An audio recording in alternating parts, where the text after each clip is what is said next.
하나님 앞으로 더 가까이 나아가시기를 축복합니다. 오늘 함께 보실 하나님의 말씀은 이사야서 5장 2절 말씀입니다. 땅을 파서 돌을 제하고 극산품 포도나무를 심었도다. 그 중에 망대를 세웠고 또 그 안에 술틀을 팠도다. 좋은 포도 맺기를 바랐더니 들포도를 맺었도다. 오늘도 엔게진 말씀 묵상과 함께 하시는 성도님들을 축복합니다. 여러분, 이 기본에 충실하다. 이 말에 대해서 어떻게 생각하십니까? 어떻게 보게 되면 너무나도 당연한 말이지요. 기본에 충실해야 됩니다. 무엇이든 간에 기본에 충실해야지요. 이 기본에 충실하지 않는다면 어쩌면요, 이 코미디와 같을지도 몰라요. 예를 들어서 어떤 자동차가 있다고 합시다. 그 자동차 이 겉모양도 참 멋져요. 안에 공간도 참 넓고 좋습니다. 의자도 편하고 각종 편의시설도 너무나도 훌륭해요. 영화도 볼 수 있고 에어컨도 너무 좋고 참 좋아요. 하지만 여러분, 그 차가 움직일 수 없다면 그게 자동차로서 가치가 있을까요? 이 차는 달리고 움직여야지 차입니다. 이게 기본이에요. 이게 안 된다면요, 그건 차라고 부를 수가 없을 겁니다. 이처럼요, 기본에 충실하지 않는다는 것은 어떻게 보면 말도 안 되는 일이지요. 이 어떤 것이든지 간에 이 기본에 충실하지 않는다면 그 자체로서의 가치를 잃어버리기 마련 아니겠습니까? 이 세상에는요, 그래서 어떤 물건이든지 간에 어떤 것이든지 간에 자기 가치를 지니기 위해서라도 기본에 충실하다라는 것은 기본입니다. 바로 기본이라는 것은요, 자신의 본질에 해당하는 것이기 때문에 그래요. 하지만 오늘 말씀에서는요, 그 기본, 이 당연하게 돼야 되는 그 기본이 되지 않는 것에 대해서 말씀하고 있습니다. 이 말씀을 보게 되면요, 포도원에 대한 이야기를 하고 있어요. 포도원을 꾸미시고 땅을 고르시고 최상급의 포도나무 묘목을 심으시고 정성껏 가꿨습니다. 자, 이제 수확을 할 때가 되었어요. 어떻습니까? 당연히 좋은 포도를 수확해야 되죠. 하지만 오늘의 말씀에서는요, 먹을 수가 없는 독이 든 들포도가 달렸다고 말합니다. 이 정성으로 가꾸고 키웠던 농부는 어떻겠습니까? 실망을 하겠지요. 그리고 이제는 더 이상 그 포도나무들이 사랑스럽지가 않을 겁니다. 왜 그렇게요? 왜 그럴까요?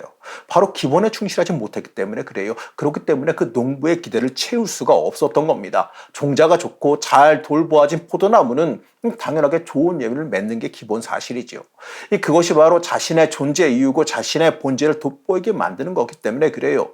이 포도나무가 아무리 멋지게 자란다, 이럴지라도 아무 소용없지 않습니까? 중요한 건 좋은 열매를 맺는 것이 그 자신의 본질이기 때문에 그래요. 그 본질, 그 기본이 안 되어 있으면요, 아무 쓸모없는 존재가 되어진다는 거예요. 여기서 말하는 포도원은요, 이스라엘 백성에 대한 이야기입니다. 우선 이 포도원에서 말하는 이 돌은요, 가나안 원주민들을 말하죠. 하나님께서 이스라엘을 가나안으로 인도하시고 그곳의 모든 방해물들을 제거하셨어요. 그리고 그 땅에 최상급의 선택받은 민족인 이스라엘 백성을 심었습니다. 그리고 울타리도 치셔서 외세의 압력과 공격들을 하나님께서 막아주시고 지켜주셨어요. 또한 이 포도나무로 이스라엘을 비유하셨는데, 이 포도나무는 일반적으로 번영과 축복을 나타내요. 다시 말하면요, 이스라엘에게 번영과 축복까지도 주셨다라고 하는 의미입니다. 하나님께서는 이스라엘 백성들을 그 최선으로 보살피시고 돌보셨어요. 4절 말씀입니다. 내가 내 포도원을 위하여 행한 것 외에 무엇을 더할 것이 있으랴. 내가 좋은 포도 맺기를 기다렸거늘 들포도를 맺으면 어찌 됨이고. 여러분, 이 말씀에서 어찌 보게 되면 좀 황당히 하시는 하나님의 심정이 느껴지십니까? 하나님께서는요, 더 이상 어떻게 할 수 없을 정도로 이스라엘 백성을 돌보셨어요. 그러나 이스라엘 백성들은요, 당연하게 열매 맺어야 되는 그 포도를 맺지 못했습니다. 먹지도 못하고 쓸 수도 없는 그 들포도를 맺었지요. 이 기본적인 것마저 하지 않았다는 거예요. 이 포도나무가 포도 열매를 맺지 않으면 어디다 쓸까요? 이 땔감으로도 못 쓰지요. 어디 관상용으로도 못 씁니다. 이걸 어떻게 할까? 이 자신의 본질, 자신의 역할을 잃어버렸어요. 그래서 하나님께서는요, 이스라엘 백성을 위해서 하시던 그 모든 보호의 일과 돌보는 일들을 그만두시겠다고 말하지요. 이스라엘 백성은요, 우선 그들이 특별히 다른 민족보다 잘나서 선민으로 선택된 게 아니에요. 이 전적인 하나님의 은혜로 된 겁니다.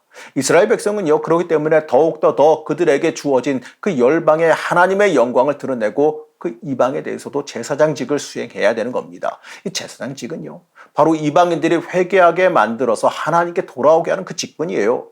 이스라엘 백성을 이렇게 택하셔서 돌봐주시는 것은요, 이방의 사람들이 이스라엘을 보고 하나님의 영광을 돌리며 그들로 인해서 이방인들이 하나님께 회개하고 돌아오는 것을 목적으로 하셨기 때문에 그렇습니다. 하지만요, 이스라엘은 자신들마저도 제대로 열매를 맺지 못했어요.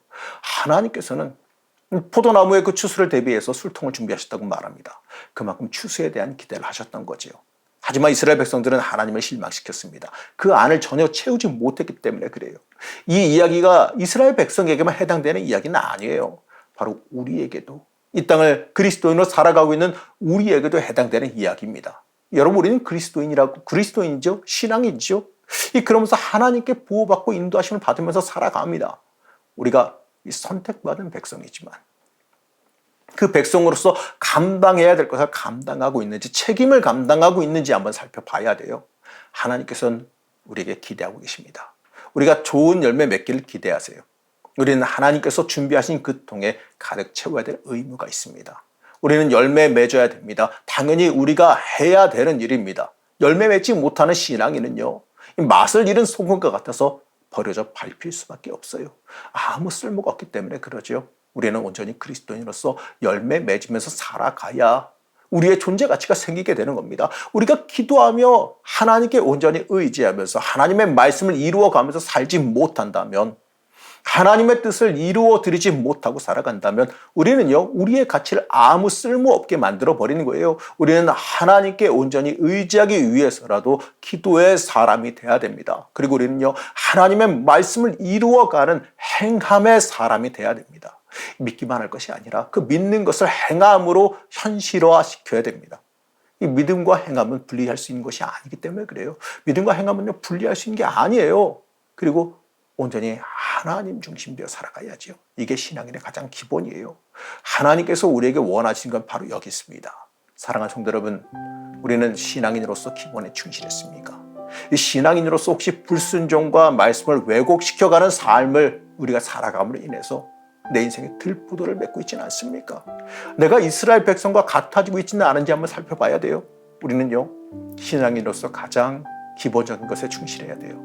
들포도가 아니라 이 극상품의 포도 열매를 맺어 하나님을 기쁘시게 하는 그 가치 있는 신앙인들이 돼야 됩니다. 여러분의 삶이 하나님 기쁘시게 하는, 하나님께서 만족해 하시는, 하나님께 원하시는 열매를 맺어드리는 주의 자녀들 되시기를 시간 간절히 축복합니다. 우리를 인도하신 하나님, 지금도 우리를 인도하시고 지키시는 하나님의 은혜에 감사드립니다. 하지만 우리는 하나님의 기대에 맞게 살지 못하였음을 회개합니다. 늘 받아먹기만 하고 그에 맞는 열매를 맺지 못했음을 회개합니다. 우리를 붙잡아 주셔서 하나님의 사람으로서 그에 맞는 열매를 맺게 하여 주시옵소서. 변화되게 하여 주시고 이 그리스도인으로서 기본적인 열매를 맺을 수 있게 허락하여 주시옵소서. 오늘 하루도 우리를 붙잡아 주시길 원하오며 거룩하신 예수님의 이름으로 간절히 기도드렸습니다. 아멘.